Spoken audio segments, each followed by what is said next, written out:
Assalamualaikum warahmatullahi wabarakatuh. Halo teman-teman, gimana nih kabar teman-teman?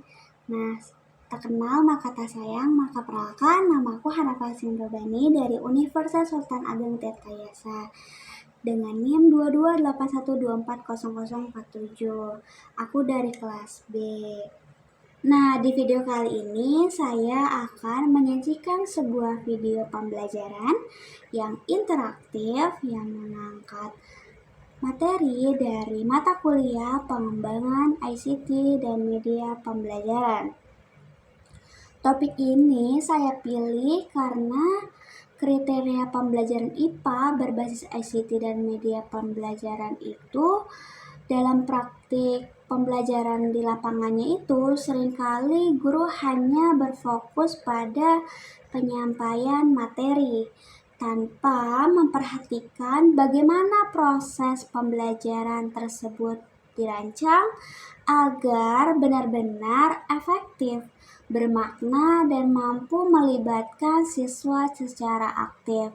Selain itu juga di era perkembangan teknologi sekarang, penggunaan ICT dalam pembelajaran itu bukan hanya menjadi sebuah pilihan tetapi juga menjadi sebuah kebutuhan.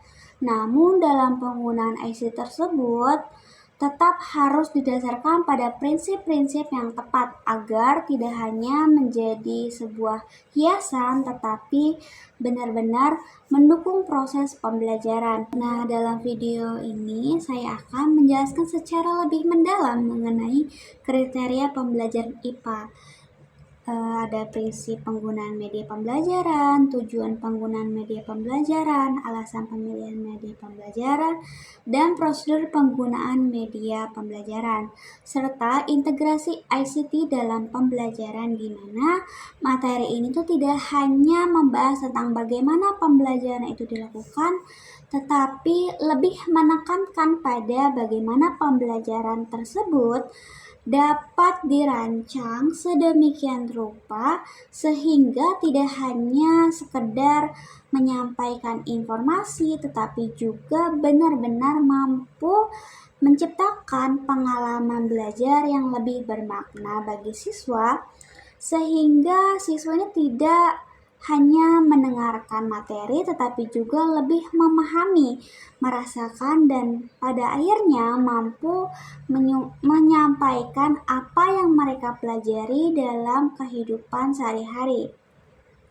Jika kita melihat kondisi pembelajaran yang sering terjadi, kita dapat menemukan bahwa masih banyak pembelajaran yang hanya berfokus pada penyampaian materi secara satu arah, di mana guru hanya menjelaskan kepada siswa dan siswa hanya mendengarkan sehingga proses pembelajarannya ini menjadi kurang melibatkan siswa gitu secara lebih aktif yang pada akhirnya berdampak pada rendahnya pemahaman siswa terhadap materi yang disampaikan oleh guru. Karena itu, melalui pembahasan ini, kita akan mencoba lebih memahami bagaimana seharusnya pembelajaran itu dirancang agar lebih efektif, lebih menarik, dan lebih bermakna. Kita masuk pada topik kriteria pembelajaran IPA. Pada dasarnya merupakan sebuah acuan atau standar yang digunakan untuk menilai apakah suatu proses pembelajaran dilakukan ini sudah berjalan dengan baik, efektif, dan mampu mencapai tujuan yang diharapkan. Namun, jika kita memahami lebih dalam nih istilah baik dalam konteks pembelajaran ini sebenarnya itu tidak hanya diukur dari hasil akhir berupa nilai yang diperoleh siswa, karena nilai hanyalah salah satu dari indikator yang terlihat.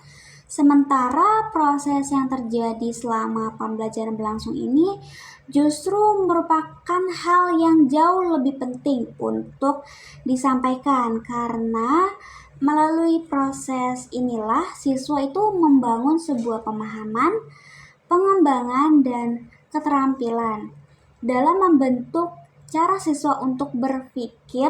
Dengan kata lain, ini pembelajaran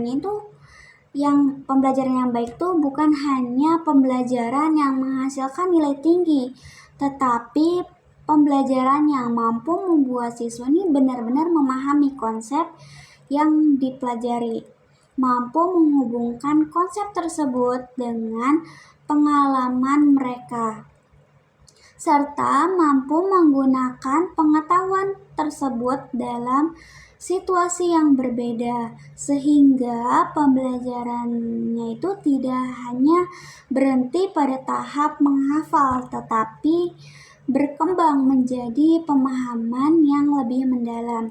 Jika kita melihat hanya berfokus pada penyampaian materi tanpa memperhatikan bagaimana siswa memahami materi tersebut, sehingga pembelajaran tidak berhenti pada tahap menghafal, tetapi berkembang menjadi pemahaman yang lebih mendalam. Jika pembelajaran hanya berfokus pada penyampaian materi tanpa memperhatikan bagaimana siswa ini memahami materi tersebut, maka pembelajaran yang terjadi itu cenderung menjadi lebih dangkal, di mana siswa mungkin dapat menjawab soal dangkal pendek, tetapi tidak benar-benar memahami konsep secara utuh. Dalam hal ini tentu bertentangan dengan tujuan pembelajaran IPA yang seharusnya menekankan pada pemahaman konsep dan kemampuan berpikir ilmiah. Selanjutnya kita akan masuk pada topik proses ilmiah dalam pembelajaran IPA. Salah satu kriteria yang sangat penting adalah berbasis pada proses ilmiah, yang berarti bahwa pembelajaran ini harus mengikuti tahap-tahap yang terbiasa dilakukan dalam kegiatan ilmiah, seperti mengamati, menanya, mencoba, menalar, dan mengomunikasikan. Namun jika kita pahami lebih dalam, proses ilmiah ini sebenarnya bukan hanya sekedar langkah-langkah yang harus dilakukan secara berurutan, melainkan merupakan suatu cara berpikir yang perlu ditanamkan kepada siswa, sehingga siswa ini terbiasa untuk tidak langsung menerima informasi begitu saja tanpa memahami materi, tetapi berusaha untuk mencari tahu bagaimana informasi tersebut diperoleh, dan pada dasarnya dari informasi tersebut dan bagaimana sebenarnya dapat diuji melalui tahapan mengamati, siswa ini tidak hanya melihat suatu fenomena, tetapi juga mulai memperhatikan detail-detail kecil yang mungkin sebelumnya tidak disadari oleh mereka, yang kemudian memunculkan rasa ingin tahu yang mendorong mereka untuk masuk ke tahap menanya, di mana siswa ini mulai mengajukan pertanyaan-pertanyaan yang berkaitan dengan fenomena yang diamati dan bertanya-tanya. Ini menjadi dasar bagi proses pembelajaran selanjutnya. Kemudian pada tahap mencoba, siswa ini diberi kesempatan untuk melakukan percobaan atau kegiatan yang memungkinkan mereka untuk memperoleh pengalaman langsung, sehingga pembelajaran ini tidak hanya bersifat teoritis tetapi juga praktis dan nyata, yang kemudian dilanjutkan dengan tahap menalar, di mana siswa ini mulai menghubungkan berbagai informasi yang diperoleh ini, mencoba memahami dan menghubungkan sebab akibat dan membangun sesuatu pemahaman yang lebih utuh. Selanjutnya pada tahap mengkomunikasikan nih, siswa ini menyampaikan hasil pemikiran mereka, baik secara lisan maupun tulisan,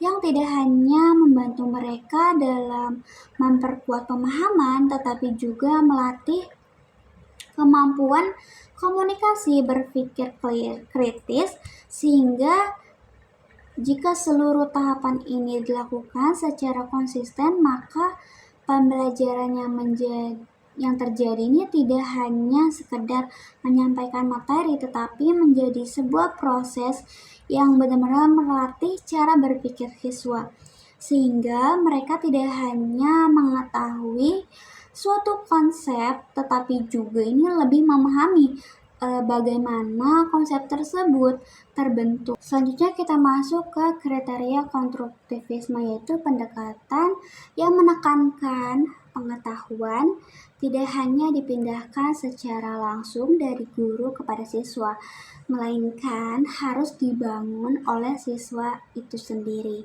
melalui pengalaman belajar yang mereka alami, sehingga dalam hal ini siswa tidak lagi di posisi sebagai penerima informasi yang pasif, tetapi sebagai individu yang aktif dalam membangun pengetahuannya sendiri melalui interaksi dengan lingkungan dan pengalaman yang mereka dapatkan selama proses pembelajaran.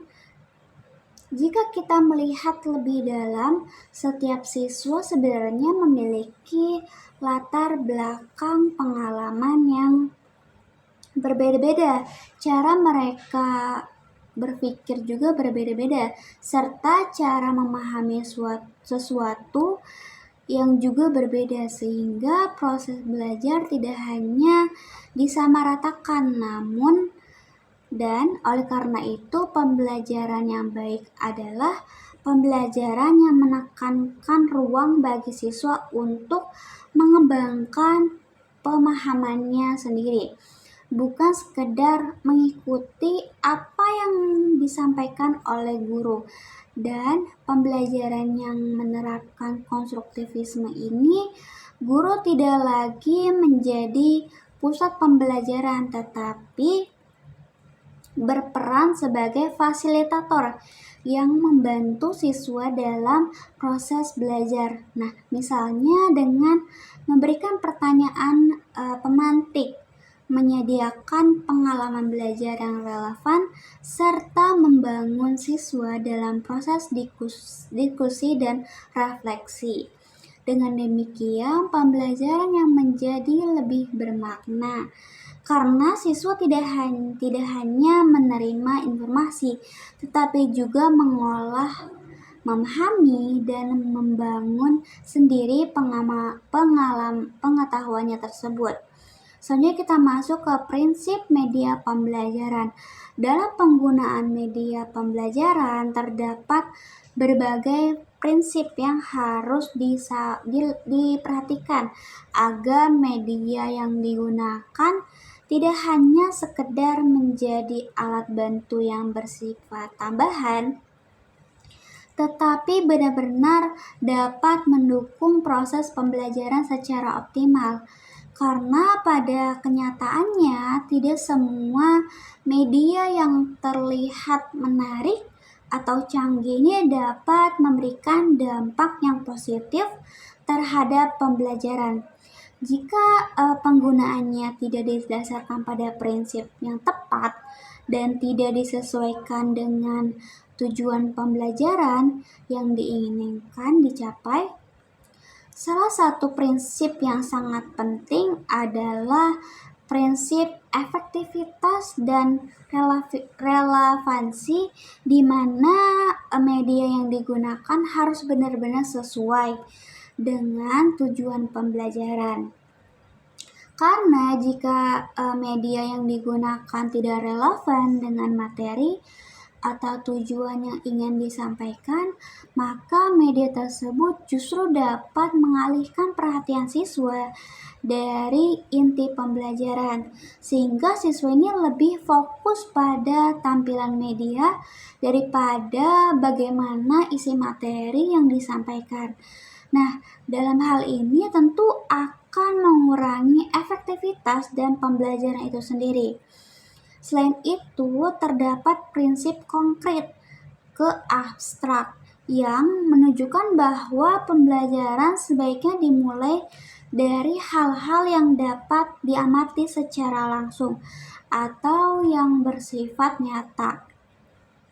Kemudian secara bertahap ini menuju konsep yang lebih abstrak, karena hal ini tuh sesuai dengan perkembangan cara berpikir siswa, di mana siswa ini akan lebih mudah memahami sesuatu yang dapat mereka lihat dan mereka rasakan terlebih dahulu sebelum memahami konsep yang lebih kompleks dan tidak terlibat secara langsung. Nah, prinsip interaksi juga menjadi hal yang sangat penting dalam penggunaan media pembelajaran, karena media yang baik adalah media yang mampu melibatkan siswa secara aktif dalam proses pembelajaran, sehingga siswa ini tidak hanya menjadi penonton yang pasif, tetapi juga terlibat dalam berpikir dan merespon interaksi dengan materi yang disampaikan, yang pada akhirnya ini akan meningkatkan pemahaman mereka terhadap materi tersebut. Kemudian prinsip fleksibilitas menunjukkan akan bahwa media pembelajaran harus mudah digunakan dalam berbagai kondisi dan tidak bergantung pada situasi tertentu. Sehingga jika terjadi keterbatasan dalam sarana atau kondisi, media tersebut tidak hanya digunakan atau disesuaikan tanpa mengganggu proses pembelajaran secara keseluruhan. Selanjutnya pada prinsip ketercapaian menekankan bahwa media yang digunakan harus dapat diakses oleh semua siswa sehingga tidak menimbulkan kesenjangan pembelajaran, karena jika hanya sebagian siswa yang dapat mengakses media tersebut, maka pembelajaran yang tidak merata dan tidak adil, sehingga prinsip kemampuan guru juga sangat penting, karena sebaik apapun media yang digunakan, jika guru tidak mampu mengoperasikan atau memanfaatkan dengan baik, maka media tersebut tidak akan memberikan manfaat yang maksimal, bahkan dapat menghambat jalannya pembelajaran. Selanjutnya ada prinsip alokasi waktu. Juga perlu diperhatikan di mana penggunaan media tidak boleh menghabiskan waktu pembelajaran secara lebih mendalam, sehingga materi yang disampaikan menjadi tidak tersampaikan dengan baik. Terakhir pada prinsip keamanan yang menunjukkan bahwa media yang digunakan itu harus aman, baik secara fisik maupun secara psikologis, sehingga tidak menimbulkan resiko atau dampak negatif bagi siswa selama proses pembelajaran berlangsung. Nah, selanjutnya pada tujuan pembelajaran media. Penggunaan media dalam pembelajaran memiliki tujuan yang sangat penting, bukan hanya untuk membuat pembelajaran terlihat lebih menarik, tetapi juga membantu siswa untuk memahami materi secara lebih mendalam dan lebih, karena dengan adanya media, konsep yang sebelumnya sulit atau abstrak dapat disajikan dalam bentuk yang lebih konkret dan lebih mudah dipahami oleh siswa. Selain itu, media juga bertujuan untuk meningkatkan motivasi belajar siswa, karena pembelajaran yang menggunakan media cenderung lebih menarik dan tidak monoton, sehingga siswa ini menjadi lebih tertarik untuk mengikuti pembelajaran dan lebih aktif dalam proses belajar. Media juga harus berperan dalam meningkatkan keaktifan siswa. Karena dengan adanya media, siswa ini tidak hanya mendengarkan penjelasan dari guru, tetapi juga berinteraksi dengan materi, baik melalui pengamatan, diskusi, maupun kegiatan lainnya yang melibatkan mereka secara langsung. Selain itu, media juga membantu siswa untuk belajar secara mandiri, karena dengan adanya media, siswa ini dapat mengakses materi kapan saja dan di mana saja, sehingga proses belajar tidak hanya terjadi di dalam kelas, tetapi juga dapat berlangsung di luar kelas. Dengan demikian, penggunaan media dalam pembelajaran ini tidak hanya bertujuan untuk mempercantik tampilan pembelajaran, tetapi memiliki peran yang sangat penting dalam meningkatkan kualitas pembelajaran secara keseluruhan. Selanjutnya kita masuk pada topik alasan pemilihan media pembelajaran. Nah, media pembelajaran ini tidak dilakukan secara sembarangan, tetapi harus didasarkan pada pertimbangan secara lebih matang, karena media yang tepat dapat membantu meningkatkan efektivitas pembelajaran, sehingga media yang tidak tepat justru dapat menghambat proses belajar. Salah satu alasan utama penggunaan media adalah untuk membantu membiasakan konsep, terutama konsep yang sulit atau abstrak, sehingga menjadi lebih mudah dipahami oleh siswa. Selain itu, media juga digunakan untuk mengatasi keterbatasan alat atau kondisi.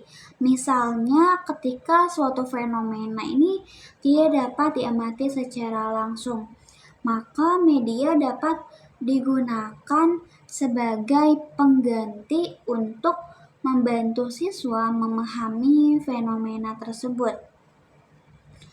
Media juga dapat mendukung pembelajaran yang lebih fleksibel dan lebih mandiri, karena siswa ini dapat belajar dan menggunakan media tanpa harus ketergantungan pada kehadiran guru. Dengan demikian, media ini memiliki peran yang sangat penting dalam membantu memproses pembelajaran, sehingga pemilihannya ini harus dilakukan dengan cermat dan sesuai dengan kebutuhan siswa. Selanjutnya itu pada kriteria prosedur penggunaan media. Nah, dalam penggunaan media ini terdapat beberapa tahap yang harus dilakukan agar media yang digunakan ini benar-benar efektif dan sesuai dengan tujuan pembelajaran, di mana dari tahap perencanaan, di mana guru ini harus menentukan tujuan pembelajaran yang ingin dicapai. Kemudian pemilihan media yang sesuai dengan tujuan tersebut, serta menyesuaikan dengan karakteristik siswa. Selanjutnya pada tahap pelaksanaan media. Nah, ini tuh digunakan dalam proses pembelajaran sesuai dengan rencana yang telah dibuat, di mana guru ini harus mampu mengelola penggunaan media tersebut agar dapat mendukung proses pembelajaran secara lebih optimal. Setelah itu, dilakukan tahap evaluasi di mana guru ini menilai apakah media yang digunakan ini sudah efektif dalam membantu siswa memahami materi serta apakah tujuan pembelajaran ini telah tercapai. Jika media yang digunakan belum memenuhi hasil yang ingin dicapai secara optimal, maka perlu dilakukan perbaikan atau penyesuaian agar penggunaan media pada pembelajaran berikutnya dapat menjadi lebih baik. Selanjutnya pada aspek ICT dalam pembelajaran. Nah, ini tuh memberikan banyak manfaat ya, terutama dalam menciptakan pembelajaran yang lebih interaktif, lebih menarik dan sesuai dengan perkembangan zaman, di mana teknologi ini dapat digunakan untuk menyajikan materi dalam bentuk lebih bervariasi seperti video, animasi atau simulasi yang dapat membantu siswa dalam memahami konsep dengan lebih mudah. Namun, dengan demikian penggunaan ICT juga harus tetap memperhatikan prinsip-prinsip pembelajaran sehingga tidak hanya digunakan sebagai alat untuk menarik perhatian siswa, tetapi benar-benar digunakan sebagai sarana untuk meningkatkan pemahaman siswa terhadap suatu materi. Dengan demikian, ICT ini tidak hanya menjadi pelengkap dalam pembelajaran, tetapi menjadi bagian yang terintegrasi dalam proses pembelajaran yang dirancang secara sistematis. Oke, selanjutnya aku akan mengadakan kuis tentang minat, gaya belajar, dan penggunaan media dengan simulasi teman aku. Bisa untuk memperkenalkan diri? Halo teman-teman, aku Aisyah. Dan kali ini aku bakal ikut kuis buat nentuin minat, gaya belajar, sama penggunaan media yang cocok.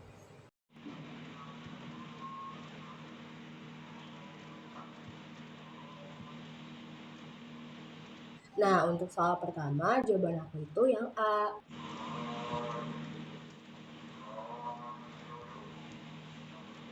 Kalau untuk soal yang kedua, jawaban aku itu yang D.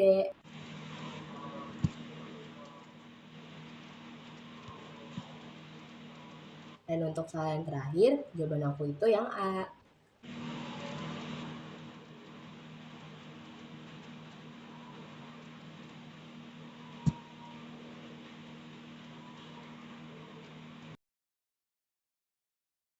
Baik, dari kuis yang sudah kita lakukan tadi, saya mencoba untuk melihat dan memahami bagaimana karakteristik belajar siswa berdasarkan jawaban yang telah diberikan.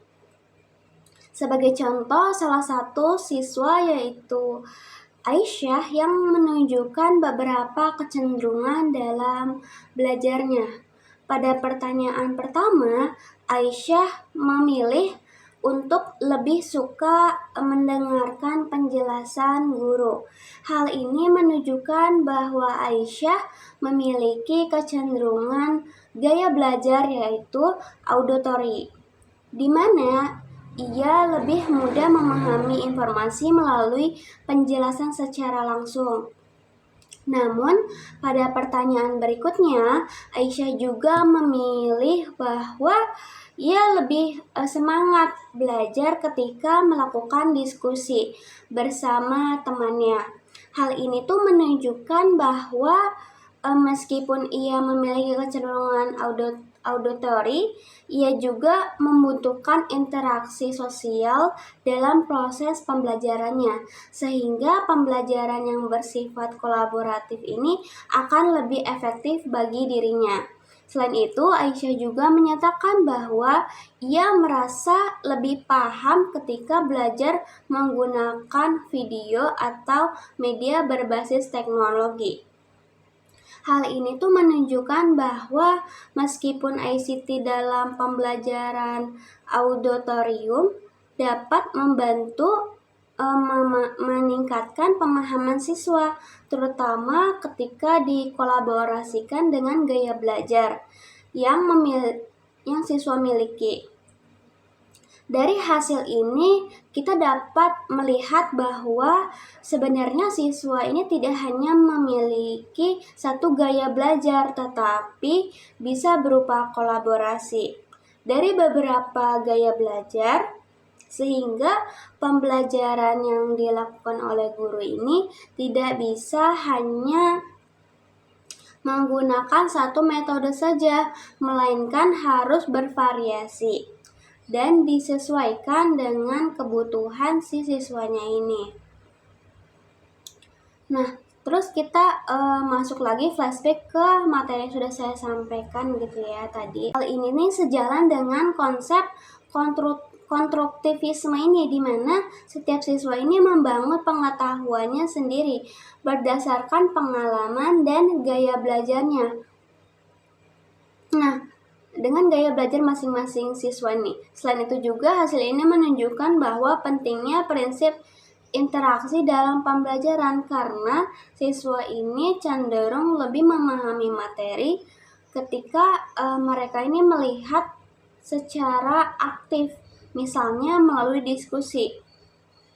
Lalu penggunaan media pembelajaran khususnya ICT juga menjadi bukti bahwa dapat meningkatkan motivasi dan pemahaman siswanya ini selama digunakan sesuai dengan prinsip efektivitas dan relevansinya ini. Oke, kesimpulan dari video saya ini dapat disimpulkan berdasarkan keseluruhan pembahasan yang telah disampaikan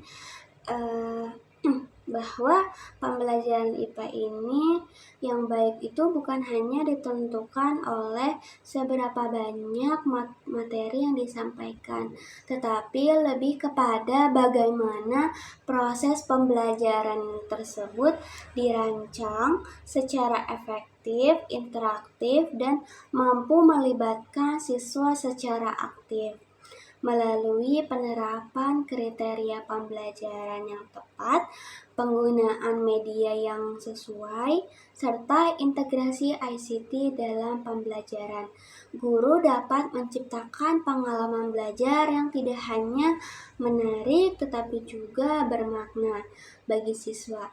Selain itu, hasil kuis yang telah dilakukan juga menunjukkan bahwa setiap siswa ini memiliki karakteristik gaya belajar, minat belajar yang berbeda-beda, sehingga pembelajarannya ini tidak dapat disamaratakan, melainkan harus disesuaikan dengan kebutuhan siswa agar tujuan pembelajarannya ini dapat tercapai secara optimal.